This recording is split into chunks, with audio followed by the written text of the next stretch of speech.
Bismillah, Assalamualaikum warahmatullahi wabarakatuh. Waalaikumsalam. Assalamualaikum warahmatullahi wabarakatuh.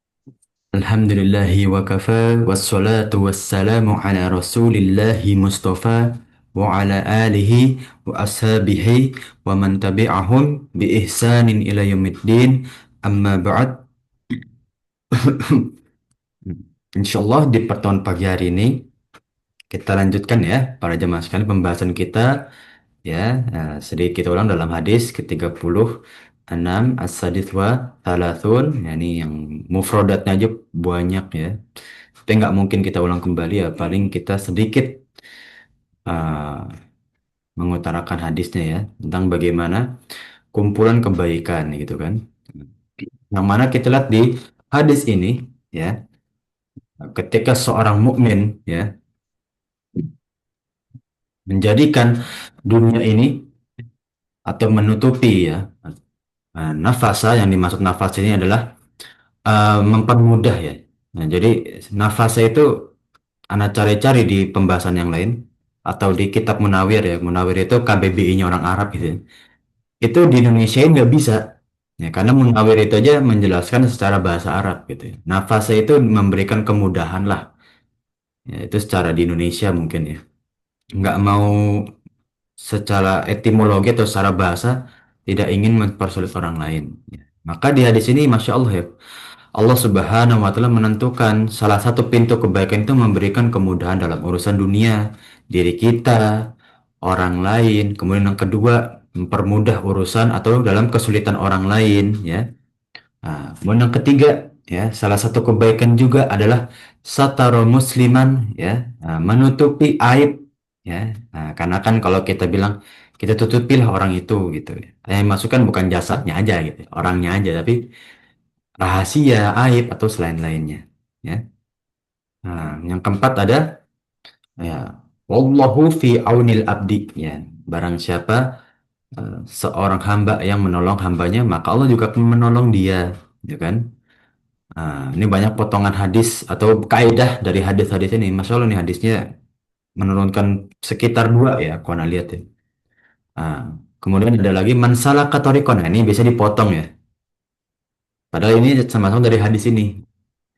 Siapa yang berjuang untuk menuntut ilmu, ya Allah akan mempermudah dia untuk memasuk atau menuju surganya Allah, ya. Yang telah kita bahas dalam pembahasan akidah wasitiyah, ya, bahwa hakikat surga itu seperti apa, gitu kan. Itu udah lama ya, hampir 2 tahun yang lalu mungkin pembahasan akidah wasitiyah ya. Nah, kemudian yang keenam ya, ketika kaum muslimin ya berkumpul di masjid untuk membahas dan mentadaburi Al-Quran, ya, ini suatu kebaikan juga ya, yang Allah janjikan kalau orang mentadaburi Al-Quran itu hatinya itu akan tenang. Artinya apa? Kalau dia benar-benar baca Al-Quran pasti hatinya dipenuhi dengan ketenangan, ya. Nah, dan wadzakarhumullahu fi man indahu, ya, dan malaikat itu senantiasa berzikir kepada orang-orang yang mentadaburi Al-Quran, menuntut kebaikan, ya. Zakarhumullahu fiman indahu. Hum-nya ini kepada kebaikan-kebaikan sebelumnya. Dan malaikat itu akan berzikir kepada mereka, ya. Mereka itu dari awal ya, yang mempermudah urusan dunia, saudaranya, menolong saudaranya ketika kesulitan, ya. Dan di akhirnya man bata'a fi amalihi lam yusri fi nasabuhu afwan. Ya, dan yang sulit dalam amalnya ya nggak bisa diselesaikan dengan hanya dengan nasabnya. Ya, intinya kebaikan itu ya bersumber dalam kemudahan, ya, aman-aman menolong saudara kita. Dan di akhir Masya Allah ya, Rasulullah SAW menyampaikan ya, kemudahan dalam beramal atau hasil dalam beramal itu, kualitas kebaikan itu bukan dari nasab, ya. Sebaik apapun nasabnya tidak akan menunjukkan kualitas kebaikannya. Ya, kalau nasab menunjukkan kualitas kebaikan, ya seharusnya anak Nabi Nuh tidak dianggap durhaka oleh Allah Subhanahu wa Ta'ala, ya. Istrinya Nabi Lut tidak dianggap penduduk yang afwan ya, tidak dianggap sebagai yang berkhianat kepada syahid Nabi Lut sendiri, ya. Nah, dan seterusnya. Maka ya kita bahas ke unsur fikih dalam hadis ini, ya. Unsur fikih pertama ya yang diambil dari tafsir Al-Wafi, ya, bahwasanya kaum muslimin itu bagaikan satu tubuh, ya. Di hadis yang lain, ya, masalul mu'minin fi tawaddihim wa tarahumihim wa ta'atufihim, ya. Nah, sesungguhnya perumpamaan seorang muslim dalam tawadduh, mawaddah, ya kan? Sebetulnya mawaddah itu dari kalimat madah, ya, materi. Ya. Makanya beberapa orang itu, apalagi yang tasawuf, mereka menganggap mawaddah itu sebagai kesejahteraan finansial. Itu secara bahasa memang seperti itu, ya. Namun, ya, tawaddu, ya, tawadda ya tawadda artinya adalah kecintaan, saling mencintai, ya. Sesungguhnya perumpamaan kaum mukminin dalam hal kecintaan, watarahumihim, ya, silaturahim, ya, menyambung kasih sayang, wa ta'atufihim, dan bagaimana, ya, ta'atuf ini beda dengan kasih sayang, sebetulnya lebih ke empati, ya, kalau di Indonesia. Cuma terjemah sini kasih sayang, ya. Hmm. Perhatian, ya. Ta'atufihim itu lebih ke perhatian. Ya, saling perhatian itu seperti jasad, seperti satu tubuh, ya. Jadi anggapan muslim itu yang di Palestina tangan kanan, yang di Amerika misalkan tangan kiri, ya. Ya jauh jaraknya tapi satu tubuh. Kenapa dianggap seperti satu tubuh dalam hadis ini? Idastaka minhu aduun, ya. Ketika ada salah satu bagian tubuh ini yang merintih kesakitan, istaka itu mengeluh atau merintih kesakitan. Ya, kalau sakit itu marodo yang beritu, ya. Yang rodo apa? Ya. Sakit, ya. Tada'a lahu sairul jasadi, ya, bisahari wal humma, ya. Maka jasad itu akan menyembuhkan, ya. Atau afwan, bukan menyembuhkan, akan merasakan sakit, ya, seluruh tubuhnya, ya, sampai dia nggak bisa tidur. Akhirnya sakitnya nebar. Awal cuma tangan kanan nih yang nyeri gitu, ya. Tapi karena tangan kanan ini nyerinya sampai mengganggu, nggak bisa tidur, aktivitas nggak bisa, akhirnya mengganggu ke kepala, demam karena tidur nggak terkontrol, ya, mengganggu pola makan. Artinya apa? Ya, kalau muslim itu saling mencintai, ini buktinya, ya. Kalau kita itu saling mencintai, ya, saling empati, eh, peduli, saling menumpahkan kasih sayang, seharusnya, ya, kita merasakan rasa peduli kita, atau kita merasakan kesedihan juga, kesengsaraan saudara-saudara kita yang mendapatkan kesulitan yang seperti di Palestina, atau eh, kalau sekarang mungkin yang lagi gempar Palestina, ya. Walau alam, ya, mungkin Sudan nggak semengerikan itu, ya. Nah, nah, itulah intinya, ya, bagaimana seharusnya kita merasakan kesedihan, kesengsaraan kaum muslimin yang lain. Maka, ya, kita obati nih, ya. Kalau kita ngobatin tangan kanan dengan tangan kiri kita ya dengan tangan kanan kita. Kita ngobatin perut kita, ya, yang misalkan luka dalam ataupun luka luar, ya pasti dengan kita minum obat, atau kita misalkan plester dan lain-lain. Ya itu seharusnya, ya, kita itu saling mendukung satu sama lain, saling menolong satu sama lain, ya. Nah, maka seperti di poin kedua dalam hadis tadi, ya, man nafasa, ya, fi ma'syarin, ya, barang siapa yang mempermudah atau menolong seseorang dalam kesulitannya, ya Allah akan menolong dia juga, ya. Nah, nafasallahu fid dunya wal akhirah, dan Allah akan mempermudah juga dia di urusan dunia dan akhirat, ya. Makanya kita jangan berpikir ketika menolong orang itu kita mengurangi kepemilikan kita, enggak, ya. Hmm. Justru itu menjadi, ya, kunci untuk membuka rezeki yang lain, gitu kan, ya. Lah kok bisa begitu, Ustaz? Bukankah kita ngeluarin uang itu mengurangi deposit uang kita, gitu kan? Ya kan secara akal, ya. Tapi rahmat Allah emang bisa diukur dengan akal. Ya, kalau rahmat Allah bisa diukur dengan akal, berarti bertentangan dengan hadis ke-33 yang mana, ya, kalau seluruh dunia ingin mencelakakan manusia, ya, kalau Allah nggak berkehendak ya nggak bakal bisa. Secara akal kan, ya, nggak harus seluruh dunia, setengah dunia aja kalau mau nolong kita ya bisa aja, mau mencelakakan kita ya bisa aja, ya. Tapi, ya, Allah menurunkan wahyu, ya, dan wahyu itu tidak bisa semuanya dilarang dengan akal. ya. Makanya dalam fikih itu ada uh, apa agak lupa bahasa Arabnya ya, atau bahasa syar'inya itu ada ibadah yang bisa dinalar dengan akal hikmahnya, ada ibadah yang nggak bisa dinalar dengan akal hikmah. Kayak sholat, ya sholat hikmahnya apa bagi kita gitu kan? Secara medis atau secara apapun nggak ada nih. Sholat itu adalah gerakan apa ya untuk memperbaiki postur tubuh atau misalkan menjaga kesehatan agar tidak kaku. Nggak, wallahu alam ya, wallahu alam ya. Tapi secara hikmah ya kita nggak bisa nalar seluruh dengan akal ya. Mungkin kalau puasa bisa gitu kan. Banyak yang sekarang intermittent fasting ya, diet dengan menjaga jarak makan gitu kan. Wallahu a'lam ya.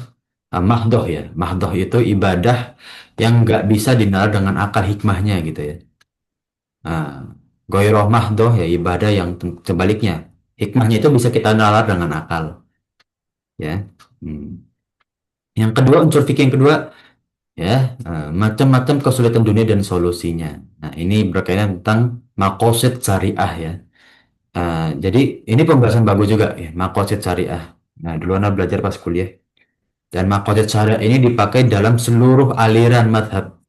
Ya, tinggal mereka itu mengalir dengan akal atau dengan wahyu gitu ya. Wahyu itu masih ayat dan juga hadis. Ya, ada hifzun nafas yang pertama. Atau yang pertama itu hifzuddin, menjaga agama. Kedua, hifzun nafas, menjaga diri kita. Yang ketiga itu hifzu akal, menjaga akal. Ya, ada hifzu, apa lagi hifzu nasab, yang menjaga keturunan atau sekarang kita di Indonesia itu menjaga anak. Yang terakhir itu hifzu mal, menjaga harta. Semua itu ada tingkatan dan urgensinya. Makanya orang yang menjaga harta itu nggak dicela dalam Islam, enggak. Bahkan dalam konsep syariah, ya hadis-hadis itu boleh kita dan diutamakan untuk kita menjaga harta juga gitu. Nggak apa-apa. Ya, itu salah satu kesulitan dunia kan. Nah, bagaimana solusinya? Ya. Nah, sesungguhnya kehidupan ini penuh dengan kesulitan dan kesusahan ya. Dalam salah satu ayat ya, lupa atau hadis bahwa dunia itu isinya ya kesulitan dan rohah itu hanya di surga kan. Ya, jadi kalau misalkan nggak mau capek, ya di surga aja gitu. Nah, dan kaum muslimin ketika menimpa kesulitan atau syubhat ya, mereka mengeluh ya atas kewajiban yang seharusnya mereka itu tanggulangi atau selesaikan ya. Maka bagaimana sih cara menyelesaikan? Jangan cuma ngeluh aja gitu ya. Ya, yang pertama membantu dan memberantas kezaliman ya. Dalam tafsir ini, kalau kita mau mempermudah urusan dunia, urusan saudara kita yang dapat kesulitan, ya mulailah kita memberantas orang-orang yang zalim ya. Dalam hadis Rasulullah SAW, ya, al-muslimu akhul muslim. Muslim itu sama muslim itu saudara. La yazlimuhu wa la yuslimuhu. Ya. Tidak menzolimi dan tidak yuslim itu saya menjerumuskan ya. Jadi misalkan kita kena fitnah, kita bawa-bawa teman kita itu enggak. Itu namanya salam ya. Bahasa salam itu bukan bayu salam ya. Bawa-bawa orang kalau di fikih itu ya. Salam fi tahdid ya. Jadi bawa-bawa orang kalau kita dapat kesulitan. Nggak boleh ya. Hmm. Apalagi zaman sekarang ya. Anda pernah dapat kasus judi online, pinjol Afan. Jadi dia judi, pinjaman online, bunuh diri, keluarganya yang kena. Ya. Itu dalam hukum lah. Nggak boleh kayak gini nih, kepala keluarga yang zolim gitu kan. Udah dia ngutang, bunuh diri meninggalkan hutang kepada keluarganya. Ya karena keluarganya kabur ya. Melihat tingkah kepala keluarga begitu, kabur, tapi tetap dikejar ya untuk melunasin hutang kepala keluarga yang zolim tersebut. Nah ini ya nggak boleh. Udah dia zolim bawa-bawa masalah lagi kepada keluarganya ya. Nah artinya apa ya? Kalau kita ingin mempermudah urusan dunia kita, urusan saudara semuslim kita, yang mana kita mempererat nih tali persaudaraan ya sesama muslim ya, kita jauhi dulu orang-orang zolim ya. dengan cara yang baik juga ya. Jangan sampai kita lihat kita nih, oh ini orang zolim nih. Atau kalau zaman sekarang lagi booming ini pemerintah zolim. Harus kita lawan dengan sekuat tenaga. Ya, tapi takutnya yang kita lawan itu malah menimbulkan kemudorotan gitu kan. Ya, bahkan menghilangkan nyawa. Nah, ini kan bertentangan dengan maqasid syariat.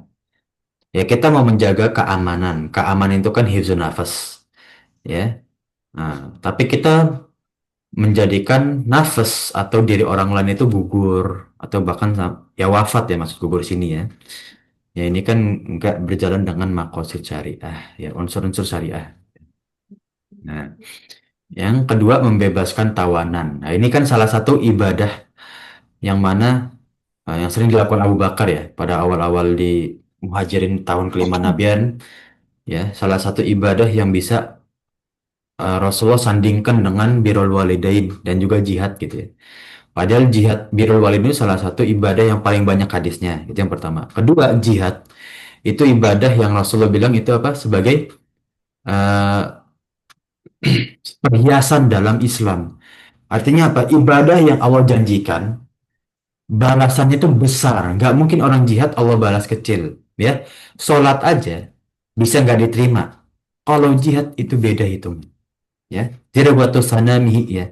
Dirwah sanam itu artinya perhiasan-perhiasan yang di dinding. Ya, yang bagus bangunan. Ya, artinya apa? Kita memperbagus fondasi Islam kita dengan jihad. Ya. Yang ketiga meminjamkan harta. Ya. Sebetulnya ya ini dilema juga ya. Ada pertemuan yang lalu kan, saat bagaimana orang minjem tapi mohon maaf ya, orangnya nggak memperbaiki diri gitu. Ya. Artinya orangnya, nah nggak bilang fasik ya, tapi ada pribadi dirinya yang kurang baik sehingga ketika meminjam nggak berani tanggung jawab. Ya. Namun ya kalau kita ingin mempermudah masalah saudara kita ya salah satunya kan kadang ekonomi ya. Ya sudah, mungkin solusi dari Ana eh, berikan seikhlas kita. Ya, soal kembali nggak kembali, yang penting kita udah ikhlas kalau itu nggak kembali ya. Ya.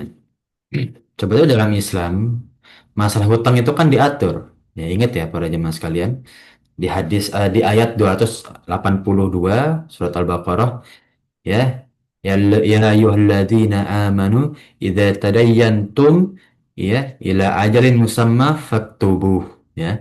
Wahai orang-orang beriman, ketika kalian itu saling berhutang, ya, saling berhutang itu maksudnya tiga, ya, yang pemberi hutang, penghutang, sama harta yang dihutangi. Ila ajalin musamma, ajalin musamma itu, ajal itu kan waktu ke depan, inden. Musamma itu yang tersepakati, ya, deadline lah kalau bahasa kitanya. Faktubuh, tulisin, ya. Kalau zaman kita, kita tulis, kemudian taruh apa, materai, stempel, atau tanda tangan, ajukan ke notaris, bisa jadi kekuatan hukum gitu kan. Nah, nah itu dia ya.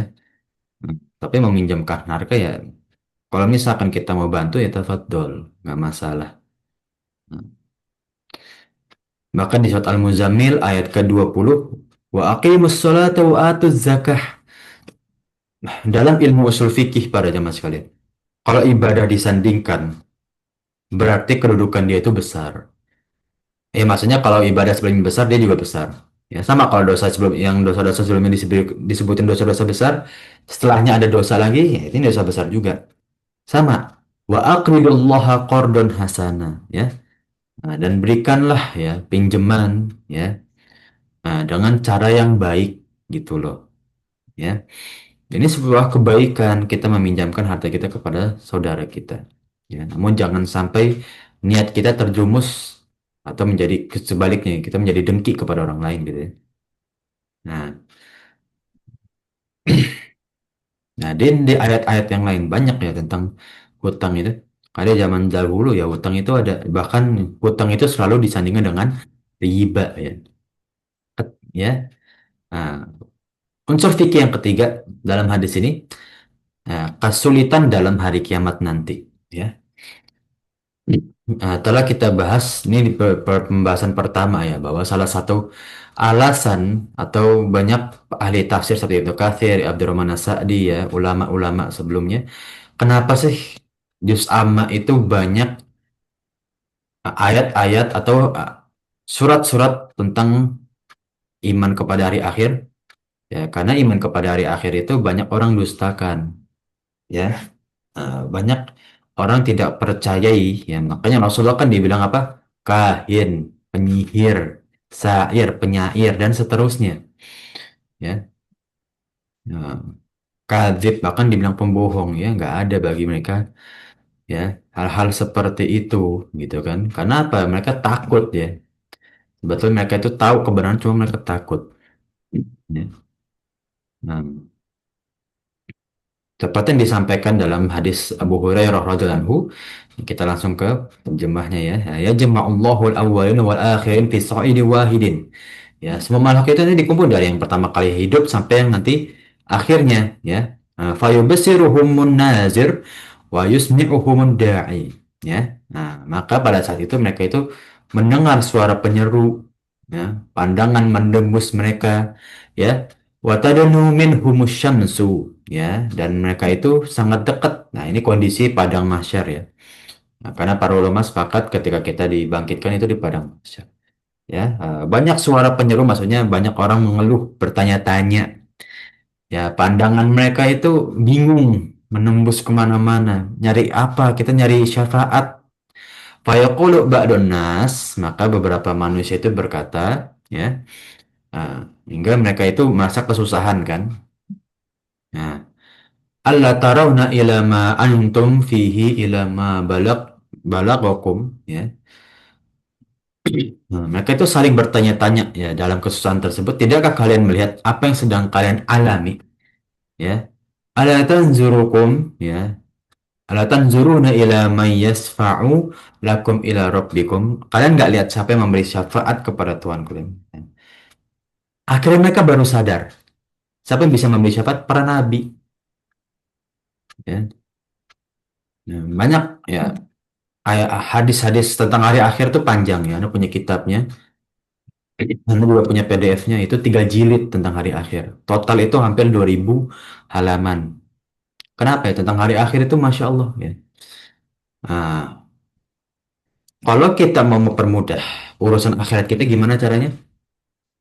Nah, seperti di awal 2 poin awal hadis kita, ya.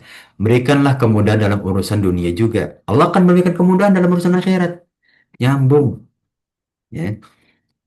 Kita mempermudah kalau kita punya bawahan, kita permudah. Kita punya asisten rumah tangga, kita permudah, ya. Apa sih penghalang kita untuk mempermudah urusan orang lain, gitu, ya? Kita sebagai guru mempermudah urusan murid kita dan selain-lainnya, ya. Nah, biasanya kalau di pondok, ya, atau di kuliah, ya, disebut ini dosen yang rohim, gitu, ya. Dosen yang penuh dengan kasih sayang, gitu, ya. Nah, itu menunjukkan secara naluri, ya, mereka itu akan memandang kemudahan itu sebagai kasih sayang, gitu kan. Walaupun, ya, jangan kita manjakan, gitu, tapi, ya, berikan tanggung jawab dengan kita permudah urusan mereka, gitu kan. Nah, mohon maaf agak nggak komplit, ya, pembahasan karena pembahasan hadis panjang, kita persingkat. Unsur fikih yang keempat dalam hadis ini memudahkan orang yang mendapatkan kesulitan. Nah, ini nyambung, gitu kan, tentang yang tadi, hutang dalam kesulitan, ya. Kenapa orang mau hutang? Ya karena nggak punya kebutuhan apa kekuatan finansial, ya. Kecuali emang kebutuhan dia yang hedon, ya, yang berlebihan, gitu. Itu udah beda urusan, itu karena hawa nafsunya, gitu, ya. Tapi kalau dia kebutuhan primernya dia nggak bisa terpenuhi, ya maka harus berhutang mau nggak mau, kan, ya. Nah, kemudian yang kedua memutihkan sebagian atau seluruh hutang. Saya memutihkan di sini dianggap lunas, gitu, ya. Hmm. Dalam hadis Rasulullah, in kana dzu usratin fanazirotun ila maisarah. Jika seseorang di kalian itu ada kesulitan, maksudnya dzu usrah di sini kesulitan dalam hutang, ya, fanazirotun, maka berilah tangguhan, ya, ila maisarah, kelapangan, ya. Kelapang di sebuah pun di hadis ini, di ayat ini, kelapang itu memberikan keluasan dalam deadline atau misalkan dikurangi, ya. Wa tasaddaqu khairul lakum. Namun kalau kalian menyedekahkan atau mengikhlaskan itu baik untuk kalian. In kuntum ta'lamun. Kalau kalian tahu, hikmahnya, tahu nih ayat, itu sebuah kebaikan ya. Tapi kalau nggak ikhlas ya jangan ya. Kalian butuh juga misalkan, atau para jamaah butuh tuh uang. Ya sudah ditagih, kan itu haknya ya. Cuma Allah memberikan syariat bahwa ketika kalian mengikhlaskan hutang, maka itu baik ya. Kemudahan yang diberikan oleh Allah Subhanahu wa taala banyak dalam ayat ya. Allah memberikan kemudahan dalam kita ya. Al-mulku yawma idzinil haqqu lirrahman ya. Kerajaan yang hak pada hari akhir ya adalah kepunyaan Allah Subhanahu wa kana yauman alal kafirin asira, dan hari itu hari-hari orang kafir itu mendapatkan kesulitan ya. Kalau kita mau mendapatkan kemudahan, pertama berpegang teguh dalam keimanan, kedua mempermudah urusan orang lain ya. Nah, ketiga banyak-banyak berdoa ya. Kenapa disebut doa itu senjata? Ya karena senjata itu kan bisa menumpukan tali buruk kita, ya. Menumpahkan kesulitan ke depannya pada takdir-takdir Allah, ya sama kayak silaturahim, ya. Kita urusan akhiratnya mudah ya, nggak kayak orang kafir, banyak-banyakin ya, amal soleh, ya. Bahkan di penjelasan kitab hari akhir itu ribet ya. Orang kafir itu nanti hari akhirnya ribet. Ya. Padang Masya banyak bertanya. Ketika ngelihat syafaat kok dari Nabi Muhammad, makin khawatir kan mereka. Dipanggil, diminta pertanggungjawaban banyak bantahnya. Ya, Eh, udah, habis dah itu. Ya. Ya, makanya salah satu nikmatnya apa? Nikmat iman ya. Nikmat iman itu Masya Allah. Gak semua orang dapat. Ya, orang pinter aja nggak dapat. Ya. Makanya bedakan pinter sama berkah ya. Cerdas sama orang berkah. Ya. Ada salah satu teman saya berkata ya, di atas orang eh, pintar itu ya masih ada keberkahan Allah gitu. Kalau orang mau mendapatkan keberkahan, segalanya itu terasa mudah. Orang pintar aja nggak bisa ngalahin ya, karena Allah aja menyetujui apa yang dia lakukan gitu. Ya walaupun kita nggak merendahkan ilmu ya, tapi orang kalau dapat berkahnya Allah tuh, harta itu kayak berasa cukup aja. Ilmu itu kayak berasa bermanfaat aja. Walaupun ilmunya nggak banyak, hartanya nggak banyak misalkan. Tapi berkahnya Allah itu nyampe ya. Sama nanti di akhirat ya. Allah tuh nggak mandang kita orang pintar. Wah, ini udah profesor 30 tahun. Wah, ini udah menjadi orang yang konglomerat 7 turunan, hartanya nggak bisa habis. Orang nggak pandang. Allah pandang dengan rahmatnya, keberkahan kita, ketakwaan kita, ya kan? Nah, ya, yang menunjukkan hati kita kan dengan amal soleh kita kan. Ini ya, sedikit kita bahas soal masuk panjang kita singkat ya. Di bawah naungan Allah ya. Hmm. Atau ya madam al-aunu fi aunil akhihi ya, tadi yang tentang poin ketiga atau afan keempat dalam hadis ini ya, kalau kita menolong saudara kita ya kita akan ditolong juga sama Allah Subhanahu wa taala ya. Nah, dan nanti di hari akhir itu nggak ada naungan selain naungan Allah ya. Kita di dunia bisa syafaat dengan orang lain gitu. Ini kalau di akhirat nggak ada ya. Hanya sejatinya naungan Allah Subhanahu wa taala, perlindungan Allah semesta ya. Unsur fikih yang ketujuh dalam hadis ini ya keteladanan dalam mentaati Allah ya. Hmm. Innama kana qaulal mu'minin idza du'u ila Allah wa rasulihi, ya ketika jawaban orang-orang mukmin itu bila mereka dipanggil oleh Allah, dipanggil di sini maksudnya disyariatkan, diperintahkan ya oleh Allah dan Rasulnya, liyahkuma bainahum, untuk mengadili ya di antara manusia, ayyakulu sami'na wa atokna ya, maka mereka berkata kami mendengar dan kami ucapkan. Antara wahyu dan akal kedudukannya itu harus diperhatikan ya. Wahyu itu bersendi dalam akal, artinya apa? Kalau kita mau berakal dalam syariat Islam, unsurnya wahyu, ayat dan hadisnya Allah ya. Nah, maka ketika menghukumi orang juga gitu kan. Secara akal misalkan kalau kita mau bagi waris, ya seorang anak berkata, maaf nih Pak Hakim, Pak Jaksa, saya pas Bapak hidup tuh saya paling berjasa, tinggal wafat di rumah saya, ya. Bahkan saya juga bantu lunasin hutang, segala macam. Kok saya dapatnya cuma segini? Ya secara akal nggak nalar gitu. Tapi kan syariat yang mengatur akal, ya. Nah, maka ikuti syariat, ya. Kita ikhlasin kepada Allah. Dunia nggak ada apa-apa, kenapa sih kita kejar sebegitunya, gitu kan? Hmm. Nah, maka kaum muslimin yang memberikan kemudahan bagi orang lain, mendapatkan bagi orang yang kesulitan, ya, semua itu dilakukan demi ya, mendapatkan akhlak yang mulia seperti akhlak yang Rasulullah SAW, ya. Nah, ada beberapa ya tentang bagaimana mempermudah ya eh, sahabat-sahabat yang lain atau orang lain ya dalam hadis-hadis yang ada. Namun karena waktu kita persingkat ya. Yang ke-8 menutupi aib sesama muslim ya. Man satar muslim satar Allah fid dunya wal akhirah gitu kan. Kalau kita mau menutupi, kita ini terjaga nih, kita punya privasi ya, para jamaah sekalian. Kita mau terjaga gitu. Ya, kita jaga juga orang lain gitu kan. Nah, kama tadi nutudan ya. Kalau kita nggak mau dicelakai, jangan celakakan orang lain. Kita nggak mau diumbar aib kita, jangan umbar aib orang lain. Kita nggak mau misalkan sebagai ini terbukti ya, para jemaah sekalian ya. Eh, Atasan membentak anak buah ya. Tiba-tiba nggak tahu kenapa dia punya anak sering bentak orang tua gitu. Nah ini bisa terjadi gitu kan. Ya artinya apa? Allah tuh nggak mungkin memberikan suatu dosa kalau nggak dibalas kecuali Allah ampuni. Namun aslinya hukum aslinya kan Allah balas. Ya dalam ilmu usul fikih kama tadi nutudan itu kaidah. Artinya apa? Setiap perbuatan itu akan dibalaskan. Itu aslinya. Soal Allah mau mengampuni itu kehendaknya Allah. Nah, ya.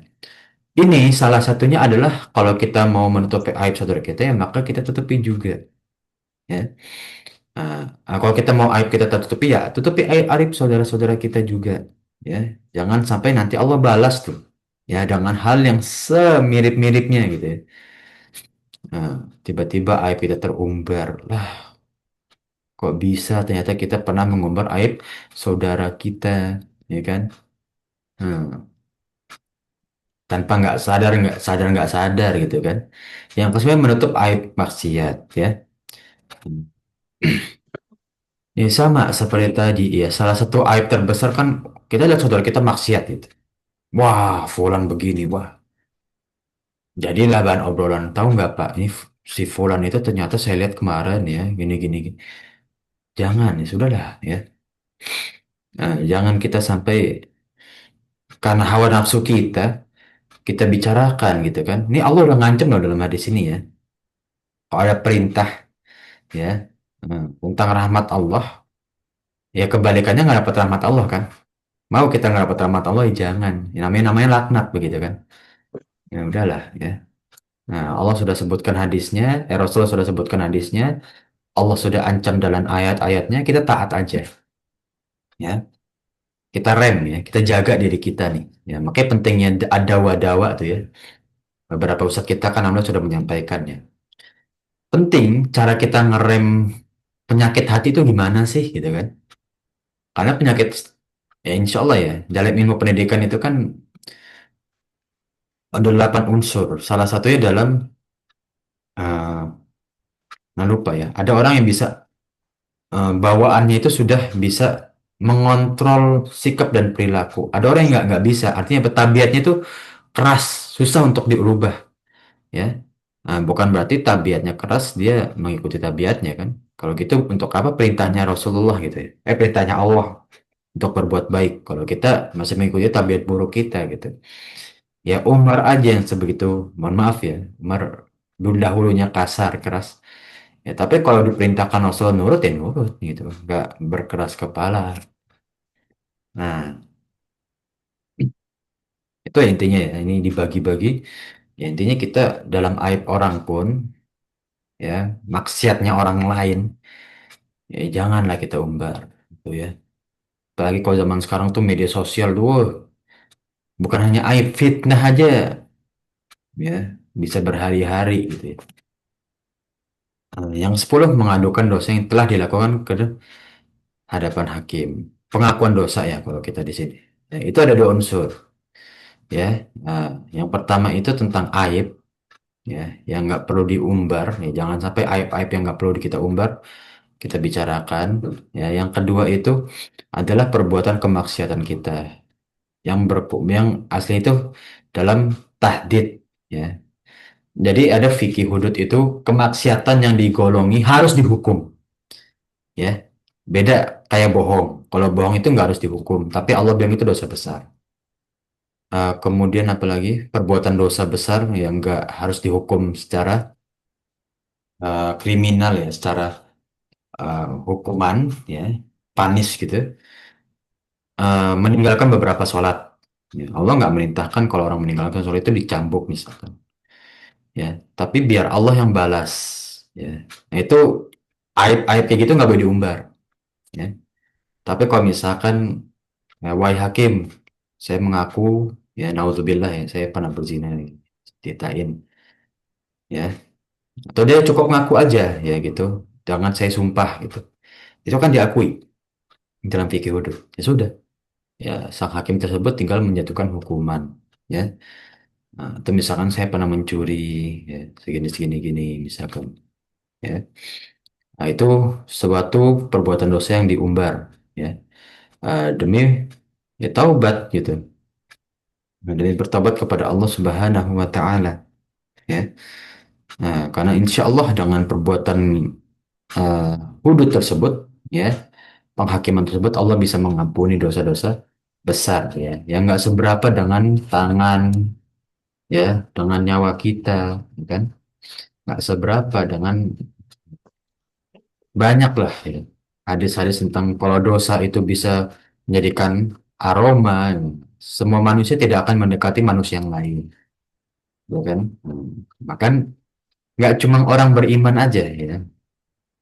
Saya pernah baca buku ini tentang dunia ya.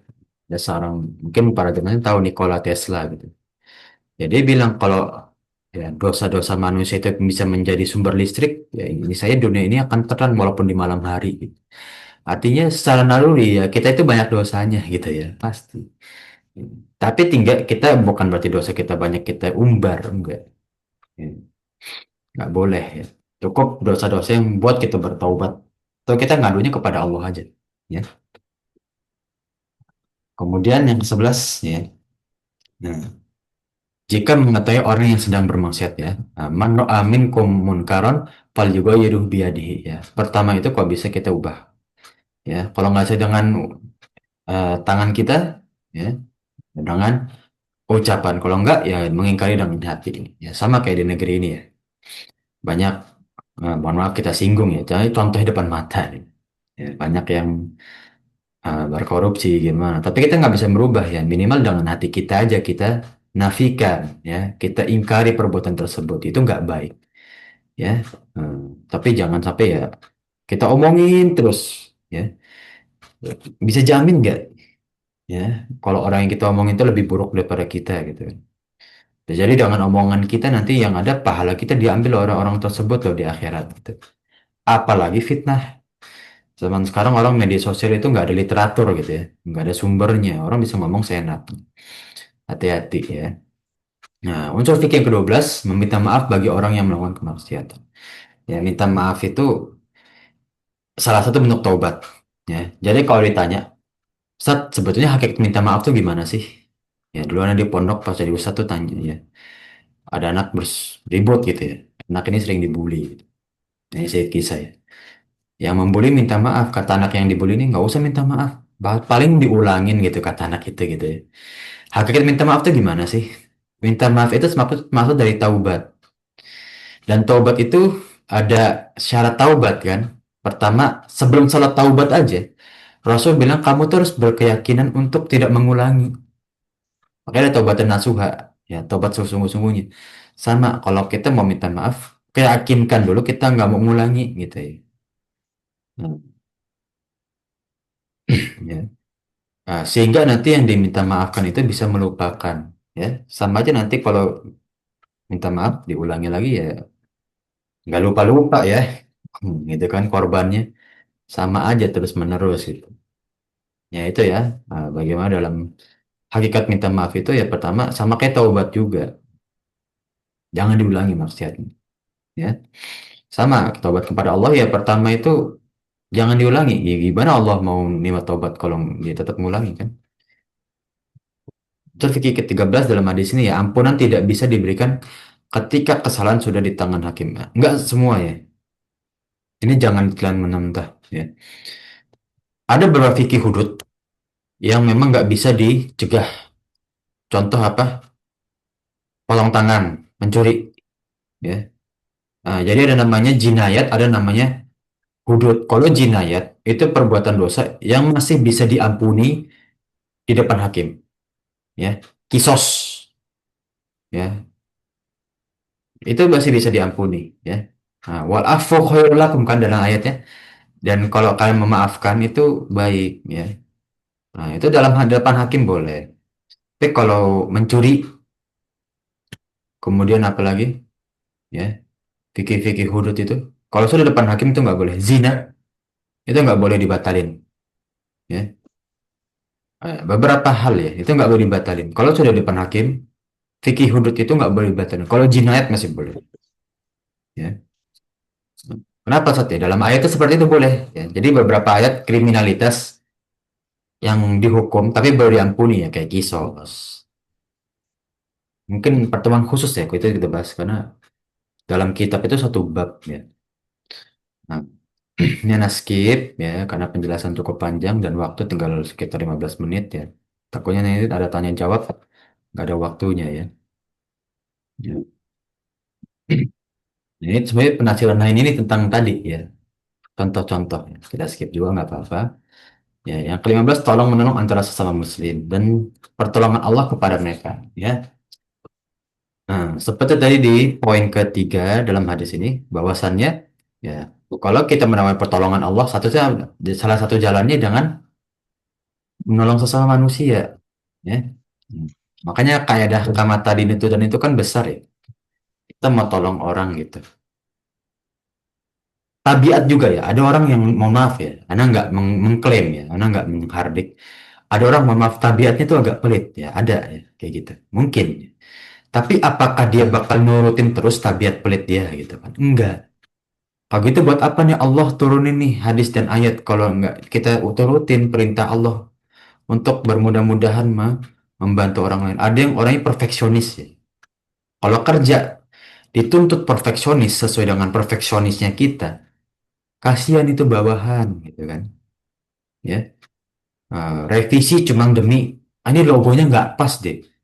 Ya, ini kok di sini saya nggak suka. Ulang terus.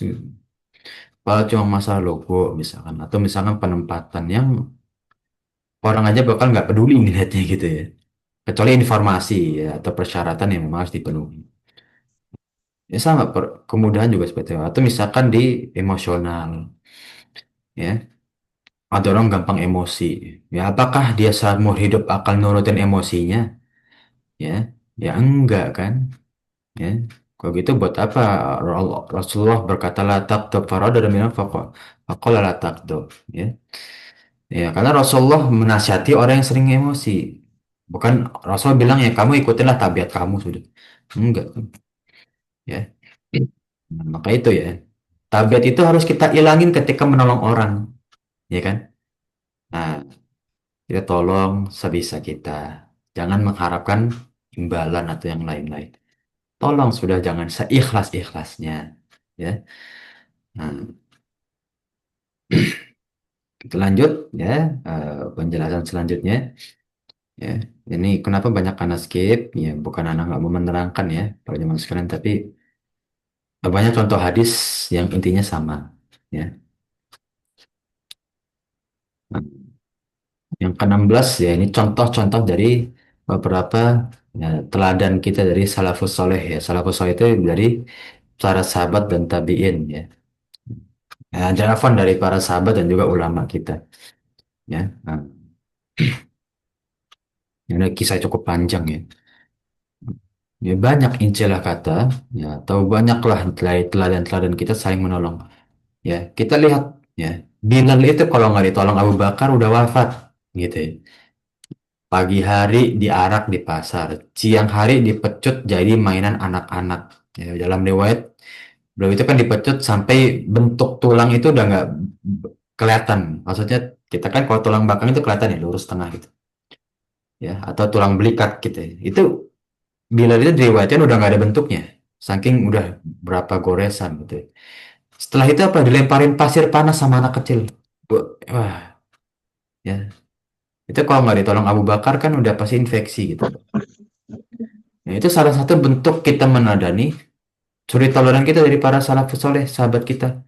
Ya, nah, kita tolong ya saudara kita kesulitan ya, apalagi meregang nyawa ya. Nah, kalau kita di media sosial itu apa ya website itu yang banyak tolong menolong itu ya, karena lupa ya. Kita lihat orang-orang kesulitan sakit ya, nggak punya duit gitu, nggak punya harta. Tolong orang-orang tersebut ya. Yang sampai fisiknya ya Allah, wa izubillah min zalik ya. Kita berdoa kepada Allah agar menjauhkan dari hal-hal seperti itu gitu kan. Sebenarnya kisah yang terkenal ini dalam buku kisah anak-anak kisah anak-anak Saudi ya. Ini di buku di apa SD-nya Saudi ini banyak ya. Ini hanya kisahkan singkat aja ya. Jadi Umar bin Khattab itu salah satu pemerintahan atau khalifah kaum muslimin yang paling banyak eh, ke masyarakat ya. Bahkan diriwayatkan beliau itu kalau tidur siang itu di hadapan anak-anak yang lagi main gitu. Saking mereka itu Rasul Umar bin Khattab ini dekat sama masyarakat. Suatu malam beliau itu patroli sendiri menemui seorang janda tua yang diriwayatkan ada beberapa pendapat janda tua ini Arab Baduy ya, Arab yang tinggal itu homeless nggak punya rumah gitu. Dia cuma apa namanya melihat anaknya kelaparan dan akhirnya Umar itu balik ke rumahnya dengan jarak yang jauh berlari nggak pakai tunggangan demi ngambil gandum dan direbus buat ibu itu ya. Jauh-jauh ya Umar itu nggak tidur lari ke rumahnya untuk mengambil gandum dan makan dia punya untuk merebus janda dan anak-anaknya yang sedang kelaparan udah ya terjun ya langsung inilah perbuatan Umar bin Khattab ya yang dikenal sebagai orang yang tegas tapi pedulinya tinggi ya Baitul Mal di zaman Umar itu nggak ada yang miskin Masya Allah ya dalam riwayat sampai uang di Baitul Mal itu ngendap adanya apa nggak bisa disalurin nggak ada yang butuh soalnya ya kasarnya seperti itu ya banyak lah dari salafus soleh kita lihat ya perjuang apa bentuk kebaikan sesama muslim kalau kita terapkan ya kayak gitu setiap muslim itu nggak ada yang miskin yakin pada muslim nggak ada yang kesulitan yakin kenapa nih buktinya Umar ini buktinya Abu Bakar yang mereka itu kesulitan jauh lebih dari kita kenapa kesulitan jauh lebih kita ya mereka itu pindah ke Madinah itu nggak bawa apapun kerjaan dari nol lagi gitu. Istilah ngerantau ya cuma bawa bekal nasi gitu lah kasarnya tapi orang-orang Ansor Muslim Madinah itu menolong orang-orang Muhajirin. Dikasih tempat dagang, dagang bareng. Bahkan ada yang diberikan istri keduanya buat istrinya. Ya, diberikan ternaknya bahkan. Ya, Hmm. Ini ya, kalau kita lihat, ya, Muslim itu salah satu identitasnya saling menolong. Orang Muhajirin, ya lihat Abu Bakar, Umar, Utsman diriwayatkan paling banyak sedekahnya bagi kaum Muslimin. Ya, Ali bin Abi Thalib yang paling salah satu pemuda yang paling banyak membawa barang ketika berperang. Ali itu dibilang udah kayak apa? Backpacker ya. Kalau orang tuh udah nyewa barang, Ali itu paling banyak bawa barang karena paling kuat ya. Di antara sahabat-sahabat yang lain saling menolong ya. Nah, bukan saling nyuruh ya, saling menolong ya. Nah, inilah ya sejatinya kaum muslimin tuh kayak gitu ya. Nah, makanya di Indonesia ini sebenarnya kulturnya bagus ya, gotong royong. Ya, cuma apa namanya risikonya kecemburuan sosialnya tinggi ya kalau di Indonesia itu. Ya, cuma ya positifnya saling menolong ya. Nah, Atau kita bisa gotong royong gitu ya, Bhinneka Tunggal Ika Indonesia ya. 17 unsur fikih dalam hadis ini ya. Nah, jadilah pembela ya. Misalnya kamu akan mendapatkan pahala. Ya, kita membela saudara kita yang kesulitan ya. Ya, membela ya bukan membela kebenaran aja ya. Membela saudara kita yang kesulitan ya, membutuhkan pertolongan ya. Nah, kita bantu dengan kecukupannya ya. Intinya kita bantu dengan kemudahan ya, eh, dengan membela kesulitan saudara-saudara kita ya. Eh, jadilah penolong ya. Nah, ini kalau di Arabnya ya wah ya, kona siron ya, jadilah penolong ya bagi orang-orang yang mendapatkan kesulitan ya. Maka lo janjikan pahala ya, modal kita ya. Makanya nggak ada ruginya kita berbuat amal soleh ya, banyak mas kalian. Ya, tapi tinggal kita lihat orang yang kita tolong ini ada mudorot nggak gitu ya. Kalau kita tolong malah jadi mudorot, jangan ya. Istilah kata orang minta jadinya tukang minta-minta, ya jangan, ngapain ya. Kita kasih satu, makin ngajak orang lain minta gitu ya. Ini saya alami sendiri ya. Mungkin atau para jemaah saya juga ngalamin ya, ada orang minta gitu. Terus lama kelamaan bawa saudaranya gitu. Minta-minta mulu kerjaannya, nggak boleh ya. Itu misalkan ya dikasih hati minta jantung kan banyak tuh.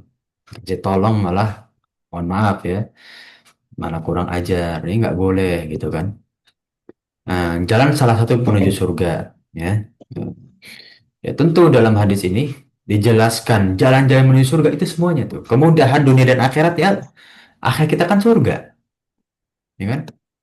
Nah, kenapa perlu kita pelit sih kena ke terhadap surga kita, ya kan? Hmm. Menuntut ilmu, mempermudah urusan orang lain, menolong orang lain, ya.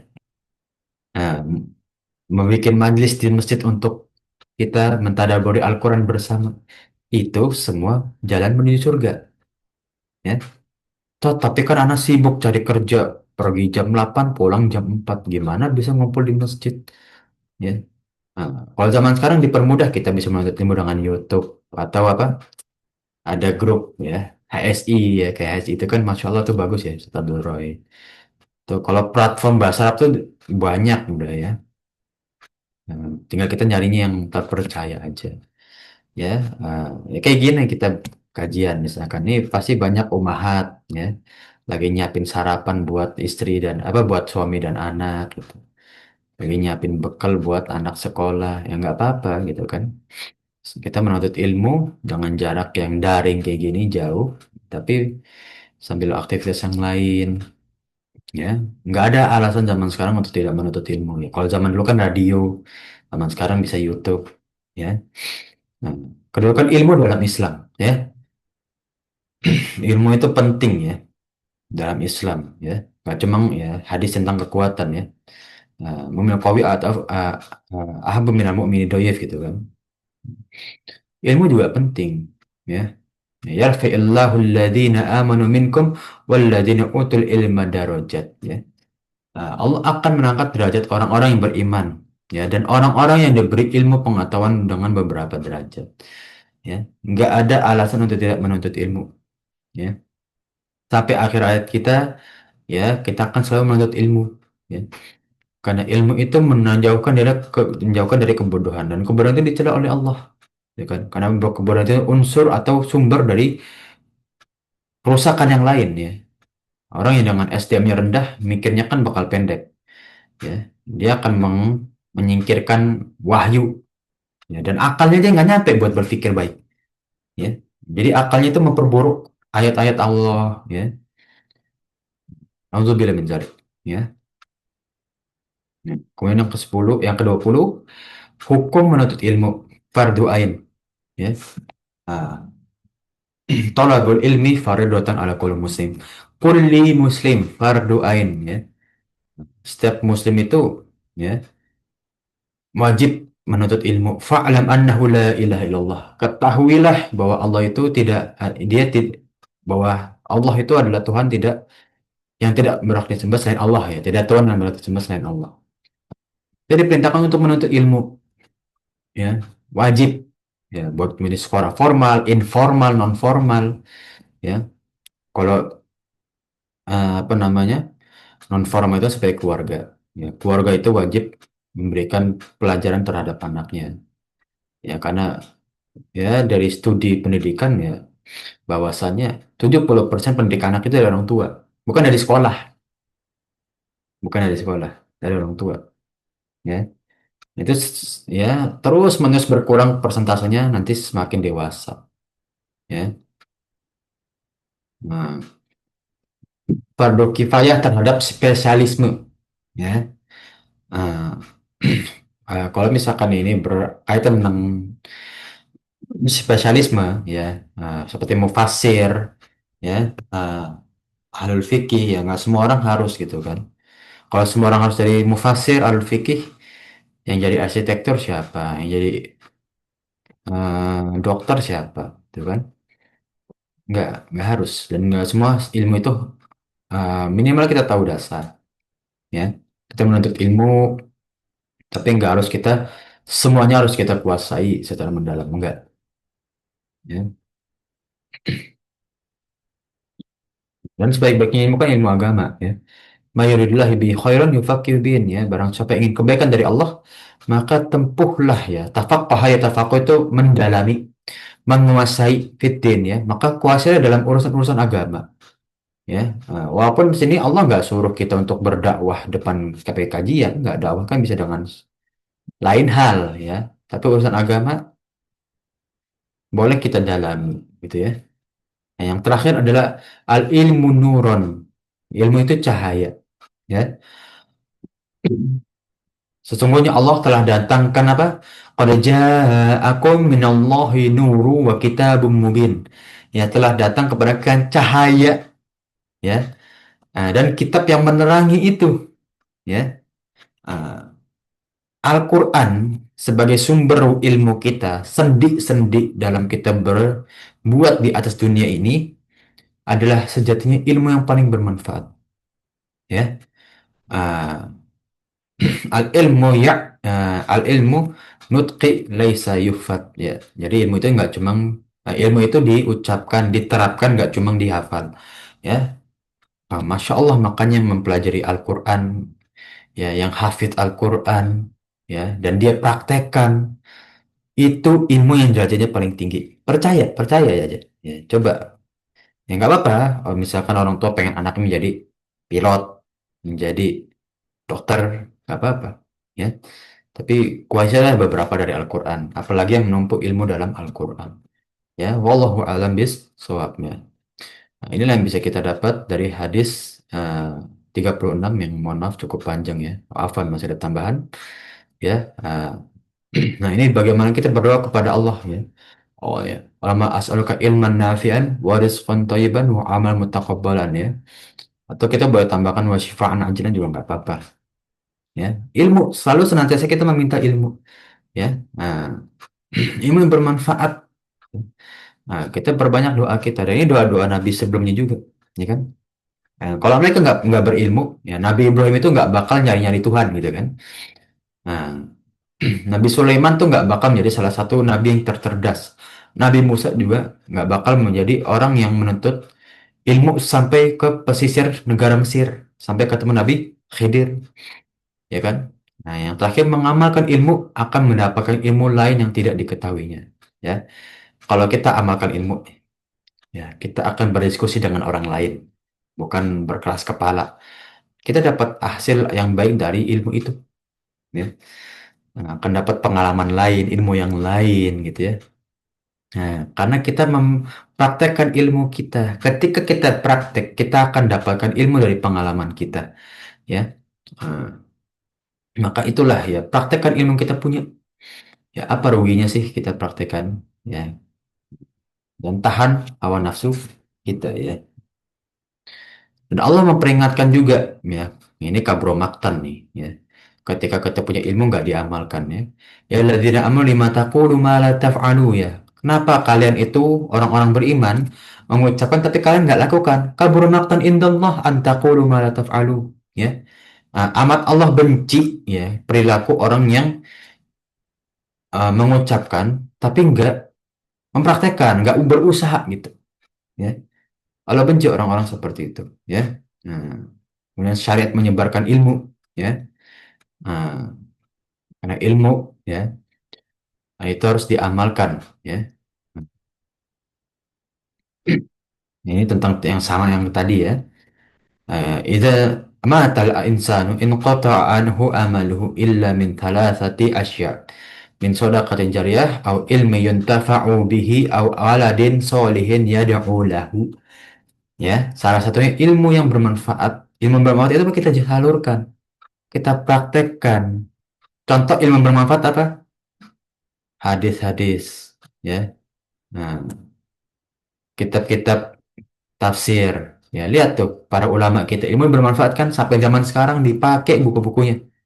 Ya, yang sekarang mungkin ada saya Soleh Fauzan, saya Bin Bas, saya Usaimin yang kita pakai kitab-kitabnya. Ya, nah, ikhlas dalam menuntut ilmu dan mengesampingkan dunia. Ya, inamal a'malu binniyat lagi-lagi. Ya, kita ikhlas dahulu untuk menuntut ilmu kita. Ya, kalau nggak ikhlas nanti di tengah tuh merasa berat. Ya, banyak kayak di pondok kuliah. Ya, karena menuntut ilmu tidak ikhlas. Ya, akhirnya berat dan nggak masuk ilmunya. Ya. Nah, maka dalam menuntut ilmu ikhlaskan kita untuk mendapatkan ridho Allah. Ini salah satu jalan jihad ya dalam Islam itu menuntut ilmu ya. Nah, ini bagi penuntut ilmu ya. Nah, atau bagi eh, pendai juga jangan malu untuk mengatakan tidak tahu ya. Bahwasannya ya, Imam Malik itu pernah ditanya oleh salah satu muridnya 50 pertanyaan yang beliau jawab tuh cuma 7. 43-nya beliau bilang wallahu a'lam ya. Kemudian adab dalam menuntut ilmu ya. Nah, tentu ada ini sebenarnya penjelasan cukup panjang ya ada dalam menuntut ilmu itu ya. Ini tentang bagaimana taat kepada guru ya. Uh, Kemudian ya banyak ya tidak menyela atau perkataan guru tidak disela ya. Nah, tidak merendahkan ya, mengucapkan yang baik ya. Menzikir kepada Allah Subhanahu wa taala melakukan ibadah yang paling mulia ya. Nah, ya banyak ya ala bidzikri tatmainnul qulub ya. Uh, Waskura dzikran katsira wasabi bukrata wa asila ya kan. Dan banyak ya ayat-ayat tentang bagaimana keutamaan berzikir ya. Nah, zikir adalah aplikasi yang terbaik dari kitab Allah Ta'ala ya. Salah satu ibadah yang paling banyak manfaatnya adalah zikir. Ya, saya mendatangkan rahmat Allah ya, memperkuat iman kita, ini menjadikan kita itu semakin ingat terhadap kekuasaan Allah Subhanahu wa taala dan kesucian Al-Qur'an ya. Nah, kita bertasbih mensucikan zatnya Allah, bertakbir menentukan mengingat kembali kedudukan Allah ya, bertahmid ya, nah, mensyukuri apa yang Allah berikan kepada kita dan seterusnya. Kita maknai dalam zikir nggak cuma kita ucapin. Hari kita itu akan penuh dengan rasa syukur dan ketenangan ya. Kemakmuran masjid dalam menuntut ilmu ya zaman dahulu ya. Karena pernah rasakan ya dulu kelas tuh di masjid. Kenapa? Bukan berarti pondoknya kekurangan keras gitu, tapi memang untuk menjadikan masjid itu tempat yang berkah gitu ya. Nah, jadi sebaik-baiknya tempat kita menuntut ilmu itu di masjid. Ada kajian di masjid, ya, ada segala macam di masjid. Lebih baik untuk kita, ya. Nah, membaca Al-Quran adalah ibadah yang unik ya. Nah, walau alam ini terjemahnya kayaknya kurang tepat. Nah, jadi membaca Al-Quran adalah perintah yang pahalanya itu bagi pembacanya, ya. Nah, dalam membaca Al-Quran, ya, Allah mengkalikan minimal 10 kali lipat kebaikan dalam setiap huruf dan huruf itu bukan satu kalimat ya. Alif itu huruf, lam itu huruf, mim itu huruf. Ya, kita membaca tiap hari, ya, seperti surat Al-Ikhlas gitu. Ya, yang sekitar ada 70 sampai 50 huruf. Ya, nah, Masya Allah kebaikannya kan banyak. Dikali 700, 10 minimal 700 kebaikan. Ya, nah, makanya pintu kebaikan tuh Allah buka banyak ya. Tinggal kita mau apa enggak sih, kita kan gitu ya. Nah, dan kita persingkat ya karena waktu sudah melebihi dari waktu aslinya. ya, cahaya di atas cahaya. Ya. Kita diberikan akal, ya. Tapi di atas akal itu ada wahyu, ya. Untuk menggapai akal yang sehat dan wahyu yang benar, gimana caranya? Berbuat baik dan juga kita selalu senantiasa berdoa. Ya, dengan berbagai dan berdoa, Allah akan mendapatkan rahmat dan berkah kepada diri kita. Ya, karena dengan akal aja kita nggak cukup untuk mencerna wahyu gitu ya. Nah, karunia Allah dan keridoannya. Ya, nah, bahwasanya ya sungguhnya sangat besar karunia Allah diberikan kepada orang-orang yang mempelajari Al-Quran. Ya, nah, banyak ya tentang bagaimana karunia yang Allah turunkan terhadap orang-orang yang menghafal Al-Quran, mentadaburi Al-Quran. Ya, jangan cuma dihafal tapi kita praktekkan. Ya. Inilah bagaimana kita melihat ya, begitu besarnya kesucian Al-Quran beda dengan kitab lain. Ya. Hmm. Dan bagaimana kita diliputi rahmat Allah. Ya. Kita membaca Al-Quran sebelah malaikat. Ya. Dan seterusnya ya. Mentadaburi Al-Quran salah satu ibadah yang sangat-sangat dicintai dalam Islam. Ya. Maknanya banyak. Ya. Itu seperti hadis yang panjang tuh. Ya, makanya nggak bacakan ya. Berzikir ya. Salah satu bentuk aplikasi dari mentadaburi Al-Quran dan selain-lainnya. Ya, yang kita tahu sampai sekarang semua pelajaran agama kan dari Al-Quran. Kalau nggak dari Al-Quran ya bohong itu, dibuat-buat namanya kan. Nah, ajaran Islam adalah ajaran yang paling manusiawi dan adil. Ya, kalau kita punya akal sehat, semua makna dan hikmah dalam Al-Quran itu akan berjalan lurus dengan akal kita. Nggak mungkin nggak? Ya. Hmm. Semakin jernih akal kita, semakin lurus juga dengan Al-Quran dan Sunnah ya. Makanya alhamdulillah ya banyak orang dapat hidayah, walaupun dengan akalnya gitu. Tapi dapat hidayah Islam ya karena akalnya masih sehat. Ya, makanya Allah berikan dia hidayah. Karena dia pantas mendapatkan hidayah tersebut. Ya. Nah, perlindungan atas dasar iman ya. Nah, saling melindungi dan saling menolong karena dorongan fanatisme ya atau aswabiyah ya. Karena hubungan darah ya. Maka Allah turunkan syariat Islam ini bahwasanya melindungi orang itu bukan cuma hubungan darah, tapi karena akidah dan keyakinan ya yang menjadi pertolongan kita sesama muslim. Bahkan nanti sampai akhirat kita bisa memberikan syafaat terhadap saudara-saudara kita yang naudzubillah masuk neraka. Ya Allah, aku beribadah kepada fulan dan fulan ya bersama fulan dan fulan. Kenapa mereka itu di neraka? Ya Allah, aku minta syafaat untuk masukkan mereka ke dalam surga. Bisa. Ya, maka hubungkanlah tali saudara kita dengan alat ya dengan saudara mukmin seiman ya. Nah, dan jalan menuju kebahagiaan ya. Nah, in wa alaysal insan wa alaysal lil insani illa ma sa'a ya. Nah, dan bukankah manusia itu bahwasanya tiada memperoleh selain apa yang dia usahakan ya. Nah, kalau kita mau mendapatkan kebahagiaan ya usaha ya. Mendapatkan modal di akhirat kita beramal soleh ya. Nah, nah ini bagaimana kalau kita mau melakukan kemuliaan, kebahagiaan, harus usaha di dunia. Kan kita tujuan kita kan di akhirat ya. Maka kita tepuh dulu usaha kita di dunia. Ya. Hal-hal yang bisa diambil pelajaran dari hadis di atas. Nah, ini hikmah ya, faedah ya. Ini ringkasan sedikit dari yang telah kita bahas ya. Pada Allah ya sesuai dengan apa yang dilakukan hambanya ya. Kama tadi nutudan ya. Nah, kemudahan akan dibalas dengan kemudahan yang lain ya. Dan juga memberikan bantuan akan dibalas dengan memberikan bantuan yang lain. Menutupkan aib akan dibalas dengan menutupkan aib dan seterusnya. Ya, artinya apa? Segala perbuatan kita akan dibalas seperti apa yang kita lakukan kepada orang lain. Ya, nah, dalam hal apapun. Ya. Yang kedua, berbuat baik ya, kepada makhluk. Ya. Akan jalan menuju kecintaan Allah Subhanahu Wa Taala. Ya, rahmat Allah itu dari amal soleh kita. Ya, apapun itu. Ya, bahkan terhadap orang kafir itu para ulama masih menganggap kita beramal soleh ya nggak masalah ya jadi kalau saya menolong tapi saudara saya kafir tolong nggak apa-apa kenapa Allah hitung-hitung sebagai amal soleh, insya Allah. Ya, kabar gembira bagi saudara muslim yang saling menolong dan memudahkan urusan orang lain. Ya, jadi nggak ada alasan kita untuk memperlibat orang lain itu nggak. Hilangkanlah sikap memperlibat atau ya menyulitkan saudara kita. Ya, nah ini nih bagus nih. Ya, mempermudah urusan itu nggak cuma bagi orang muslim aja, non muslim juga nggak apa-apa.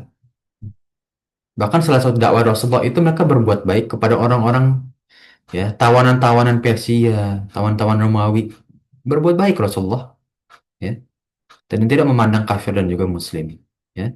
Mewaspadai riya dalam menuntut ilmu agar selalu mendapatkan usaha yang tidak sia-sia ya senantiasa memohon pertolongan dan kemudian dari Allah Subhanahu wa taala ya karena hidayah hanya dari Allah, usaha kita tanpa ada doa ya sia-sia gitu kan. Nah, senantiasa membaca Al-Quran dan berkumpul dalam rangka membacanya, mempelajari bersama, mengamalkan juga, dan menyalurkan kepada orang-orang di sekitar kita. Inilah salah satu bentuk kebaikan yang dijanjikan Allah Subhanahu wa Ta'ala ya sebagai balasan surganya nanti. Ya, nah, salurkan ilmu yang kita miliki dan amalkan. Ya, nah, bertaubat, beristighfar dan ya melaksanakan amal soleh ya. Ini perintah dari Allah Subhanahu wa Ta'ala. Ya, wasari'u ila maghfiratin min rabbikum wa jannatin 'arduha as-samawati wal ardu uiddat lil muttaqin. Ya, bersegeralah kalian itu bertobat kepada Allah, meminta ampun kepada Allah ya. Maka bagi mereka lah seluas ya uh, surga yang mana seluas langit dan bumi disediakan bagi orang-orang yang bertakwa. Ya. Nah, alladzina yunfiquna fis sarra'i wad dharra ya wal kadhimina wal kadhimina al-ghaiza wal afina 'anil nas wallahu yuhibbul muhsinin. Ya, yang mereka itu orang-orang yang menafkahkan hartanya dalam keadaan sempit maupun lapang. Agak kebalik ya, sarro itu lapang, doro itu sempit. Wal kaziminal ghaiz, orang-orang menahan amarahnya. Ini amal soleh loh, nahan amarah doang gitu ya. Bukan doang sih maksudnya, untuk diri sendiri aja ya. Wal afina anin nas, dan orang yang memaafkan orang lain. Wallahu yuhibbul muslimin. Allah itu mencintai orang-orang yang berbuat kebaikan. Inilah bentuk bagaimana amal soleh Islam itu banyak. Kebaikan itu banyak. Ya. Kita amalinnya gimana? Gitu kan? Ya. Dan cara gimana amal soleh kita tuh nggak gugur. Ya. Ya tadi di poin ke 7 jangan ria. Ya kan? Karena ria itu menggugurkan amal soleh kita. Ya. Jangan kita mengharapkan ridho bagi orang lain. Ya. Karena Allah nggak bakal balas ridho bagi orang lain kan. Itu syirik kecil. Ya. Dan seterusnya bagaimana kita mendapatkan ya kebaikan dari Allah Subhanahu wa taala. Amin ya robbal alamin. Ya. Nah, dari penjelasan hadis tersebut mungkin tafadhol ya para jemaah sekalian ada yang mau ditanyakan dan didiskusikan ya karena anak nggak bakal potong ya sesi tanya jawab kan itu hak antum ya para jemaah sekalian. Hmm. Nah, mungkin ada Ya, Bismillahirrahmanirrahim. Assalamualaikum warahmatullahi wabarakatuh. salam warahmatullahi wabarakatuh ya tafadhol. Afwan Ustadz, izin bertanya karena waktunya mungkin udah lewat dikit ya. Ya nggak masalah ya. Ya, Alhamdulillah kajian Ustadz sangat mendetil dan kami sangat banyak mendapatkan ilmu yang belum kami pahami selama ini. Satu aja Ustadz yang ingin Ya. kami tanyakan tentang bagaimana kita menolong saudara kita yang saat ini tentunya Palestina yang sangat-sangat harus dibantu. Nah, ada suara-suara yang saya dengar gitu, Ustadz. Kenapa harus bantu yang jauh? Kita aja sendiri di sini juga masih kekurangan gitu. Dan ini juga apakah ya kalau saudara kita yang dekat mungkin ya sering-sering juga ya Afwan ya kita bantu gitu Ustadz ya. Tapi ketika kita ingin mengajak untuk bantu Palestina, apa nggak terlalu jauh gitu menurut pendapat mereka tuh? Kalau menurut Ana sangat-sangat penting sekali gitu Ustadz. Pendapat kita tuh sangat pilu melihat kehidupan saudara kita di Palestina itu Ustadz. Bukan Ya. kita terlalu terlalu apa ya Ustadz mungkin ria pamer apa untuk kita bantu Palestina Ustadz gitu. Bagaimana Ustadz untuk apa ya bisa menjawab gitu apa yang jauh dibantu gitu ya yang dekat juga insya Allah seperti kata Ustadz ya juga Ustadz nggak mungkin kita lupakan Ustadz ya. Ya itu aja Ustadz ingin pencerahan yang mungkin apa yang harus disampaikan gitu Ustadz. Ya, Assalamualaikum warahmatullahi wabarakatuh. Salam. Jazakumullah khairan kasiran. Ya, wa jazakillah khairan ya. Bismillah. Ya, Ya, untuk membantu saudara, memang lebih utama yang dekat. Itu kalau ada yang membutuhkan secara urgent, Om.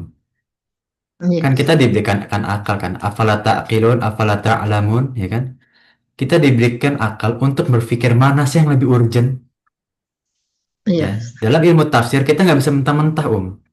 Kalau ilmu iya, tafsir mentah-mentah, ya semua orang juga pasti dalilnya kayak gitu tuh.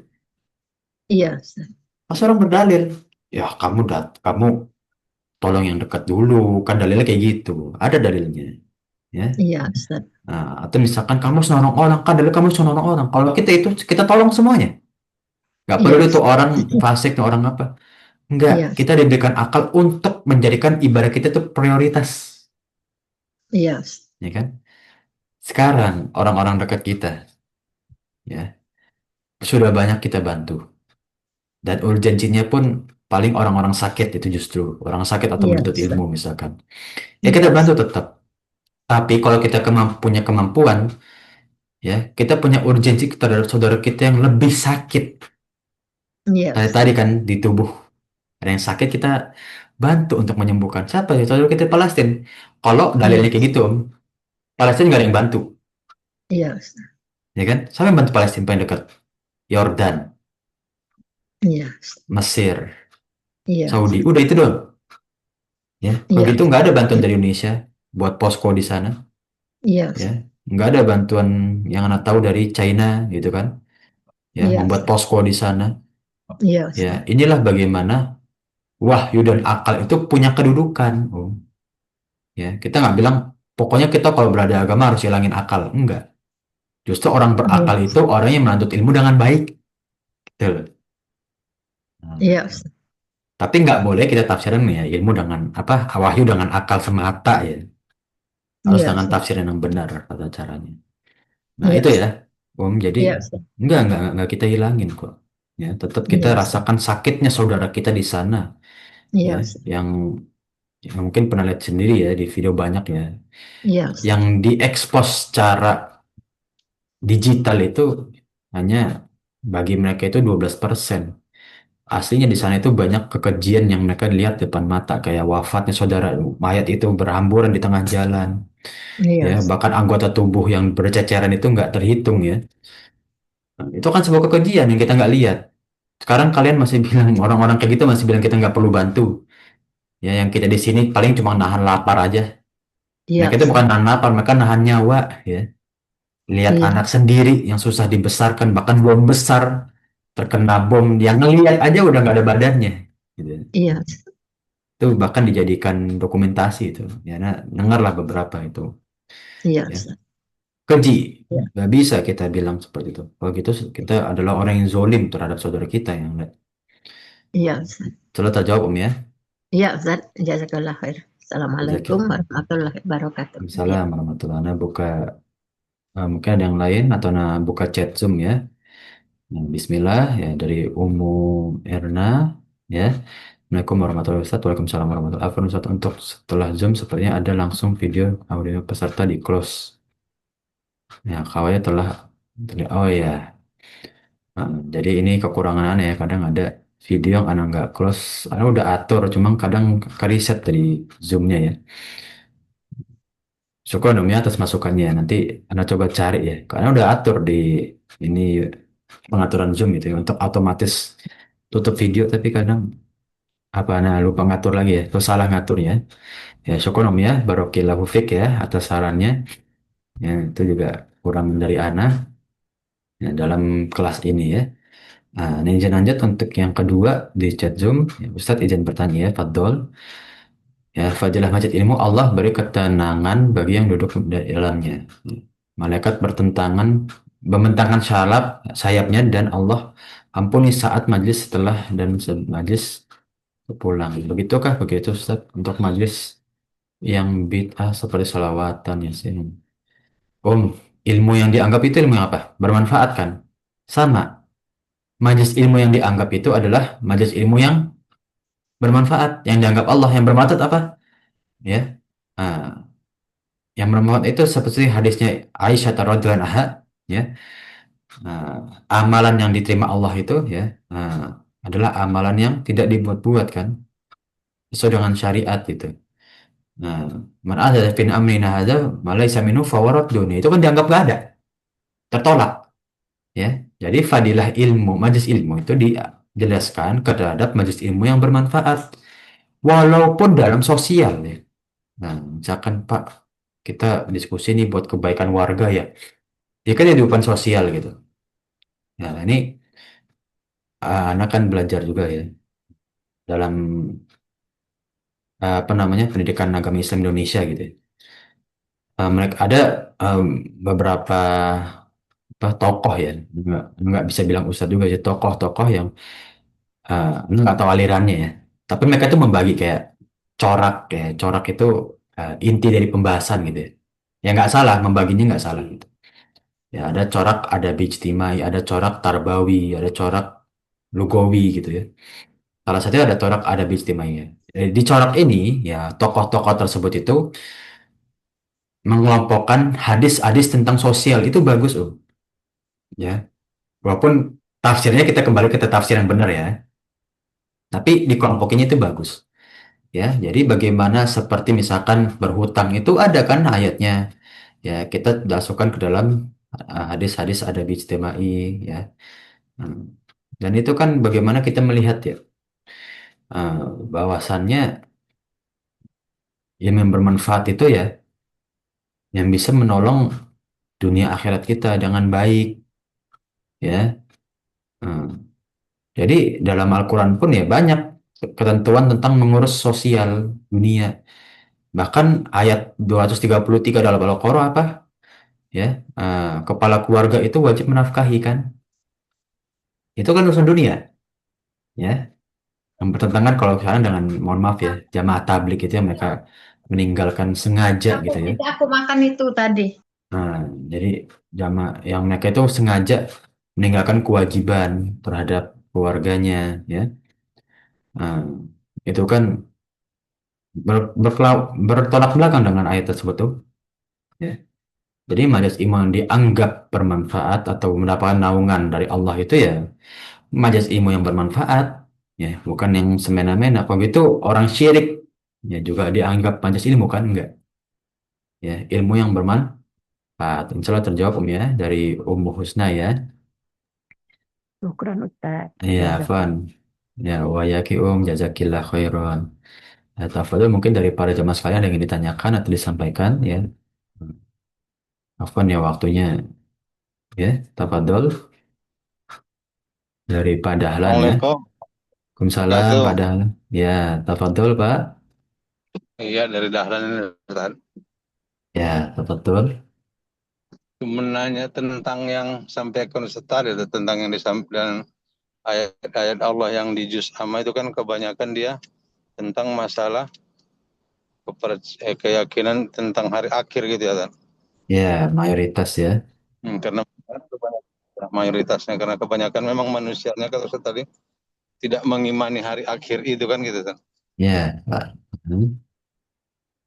Sampai batasan mana dia, Ustaz, yang kita dikatakan dia kita tidak mengimaninya? Karena kan kalau kita lihat fenomenanya kan gini, Ustaz.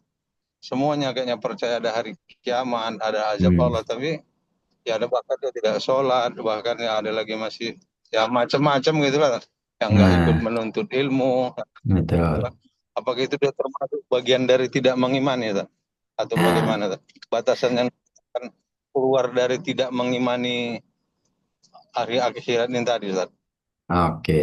Sip ya. Nah, bismillah ya, pada Alan ya. Kurang lebih Nah, seperti itu. Assalamualaikum Afan. warahmatullahi Waalaikumsalam warahmatullahi wabarakatuh, Pak. Bismillah ya. Sebetulnya ada beberapa ayat itu menyinggung orang-orang atau rahib-rahib yang nggak percaya hari akhir. Rahib-rahib itu pendeta-pendeta dari zaman Nabi Isa yang udah murtad. Ada beberapa yang udah murtad. Mereka itu nggak percaya hari akhir. Ada beberapa ayat yang ditujukan kepada itu. Ada ayat yang memang ditunjukkan kepada orang-orang yang durhaka terhadap takdir Allah di hari akhir. Ya. seperti surat At-Takatsur, Zalzalah. Itu semua Allah tuh menyinggung hari akhir itu akan dibalaskan untuk kalian tuh. Jadi kalian nggak boleh lena-lena dengan dunia. Banyak orang pasti kayak tadi Padalan tanya, kamu percaya nggak ada surga neraka? Saya percaya. Kamu percaya nggak kau nanti bakal mati terus ke akhirat? Percaya. Tapi perbuatan mereka selaras nggak? Enggak. Padahal iman itu apa? Ya, atas di bil kolbi, percaya dalam hati, wal qaulu bil lisan, ucapan dengan lisan, wal amalu bil jawarih, dan perbuatan dengan gerakan, dengan anggota tubuh kita. Makanya secara sempurna, ya, kesempurnaan dia terhadap hari akhir nggak sempurna, walaupun ada keimanan dia terhadap hari akhir ada, karena dia meyakini, tapi nggak sempurna, ya. Jadi ya ada yang ayat itu orang-orang seperti Musailamah Al-Kadzab itu kan mereka dia nggak beriman kan, hari akhir full nggak beriman, ya. Makanya contohnya soal Al-Zalzalah gitu kan. Nah, ada yang memang beriman tapi nggak sinkron. Ya, makanya diturunkan surat Al-Mutaffifin, disinggung orang-orang yang curang tuh. Nanti di akhir akan dibalas, ya kan? Nah, bahkan Allah pun menyinggung Rasulullah tuh. Dalam surat Abasa wa Tawalla, anja'ahul a'ma, ya. Nah, wa ma yudrika la'allahu yazakka, ya kan? Allah menyinggung tuh Rasulullah pernah cuek terhadap sahabatnya yang buta. Padahal Allah singgung nanti di hari akhir mereka itu kedudukannya sama, bahkan orang yang lebih buta bisa lebih beriman. Artinya apa? Kita yakin, tapi pengaplikasinya bukan seperti orang yang beriman kepada hari akhir. Ya, karena aplikasi itu termasuk dari iman. Ya, betul. Ya, jadi benar kata Pak Dahlan, ada orang yang tahu, yakin dia, tapi aplikasinya nggak sinkron. Berarti kesempurnaan iman dia kepada hari akhir tidak sempurna atau bahkan kurang. Ya, kita kalau sempurna banget mungkin nggak bisa gitu, ya, tapi kurang. Ya, dia kurang untuk mengimani hari akhir. Ya, nah, aplikasinya itu nggak ada. Ya. Nah, gitu ya. Coba terjawab ya Pak Dahlan ya. Nggak salah. Jazakumullah khair, Ya, Ustaz. wa jazakallah khairan. Yang kedua sebetulnya, Pak, kenapa banyak surat-surat Makkiyah itu tentang hari akhir? Karena pada zaman itu, kan Makkiyah itu kan sebelum Rasulullah hijrah ya. Belum ada syariat puasa, ya, belum diwajibkan maksudnya ya. Belum ada syariat zakat. Ya, makanya turunnya banyak syariat zakat ini surat-surat Madaniyah tuh, Al-Baqarah, An-Nisa, Al-Imran, Taubah, Maryam, ya. Nah, itu banyak syarat-syarat kayak puasa, waris itu kan di Anisa kan 11-12 sampai 278. Nah, makanya itu ya hikmahnya seperti itu ya. Quran itu turunnya berderajat ya. Ya karena Islam nggak bisa prok. Kalau prok ya langsung semuanya turun. Itu pengharaman khomer itu nggak 3 kali berturut-turut kan. Berderajat kan langsung Rasulullah bilang al-khamru wal maisir jadi juzuk min amali syaiton aja udah. Langsung Rasulullah haramin aja, tapi bisa nggak bisa. Ya kan? Khomer itu kan berderajat. Dari awalnya nggak boleh deket-deket kalau sholat. Ketiga baru makruh. Kedua baru makruh. Ketiga baru haram. Nah, gitu ya Pak ya. Iya, Pak. Setelah terjawab ya. Nah Ya, itu Ustaz. ada. Ya afwan. Wajazakallah khairan ya Pak Dahlan. Itu Ya, dalam. Nah, oke. Itu ada dalam kitab Tazkiyatun Nufus yang punya Imam Nawawi. Ya. Yang mana belajar itu. Ya. Nah, mungkin tafadhol dari yang lain. Ada yang mau ditanya atau disampaikan? Atau sudah cukup insya Allah ya dari para jamaah sekalian ya. Ya, insya Allah kalau sudah cukup ya kita akhiri pertemuan kita pada pagi hari ini ya, yang mana ilmu kita tempuh menjadi amal jari kita di sisi Allah Subhanahu Wa Taala dan menjadi pemberat amal soleh kita di hari akhir. Amin ya Rabbal Alamin. Ya. Nah, dan insya Allah kita bisa bertemu dengan umatnya Rasulullah SAW dengan kalian dosa-dosa kita lalu diampuni ya, amal soleh kita dilipat gandakan dan kita bisa memilih pintu surga yang kita inginkan. Amin ya Rabbal amin. Alamin. Minta maaf ya atas kekeliruan atau kekurangan dari yang kita bahas bersama, apalagi dalam pertemuan ya kesempatan hari ini ya pagi ini ya ada kurang penjelasan dan juga mungkin waktu yang zolim ya kepada para jamaah ya lebih-lebih ini ya. Atau Ya, mungkin ya Ustaz. dari yang lain kekurangan sekali lagi minta maaf dan juga ya minta Sama-sama, maaf Ustaz. dari ucapan yang kurang berkenan di sisi para jamaah sekalian ya. Barakallahu fikum alhamdulillahirabbil alamin ya. Nakhtatim kita tutup dengan doa kafatul majlis. Subhanakallahumma wa bihamdika Subhanakallahumma wa asyhadu an la ilaha bihamdika illa anta asyhadu an la ilaha illa astaghfiruka wa anta atubu ilaik.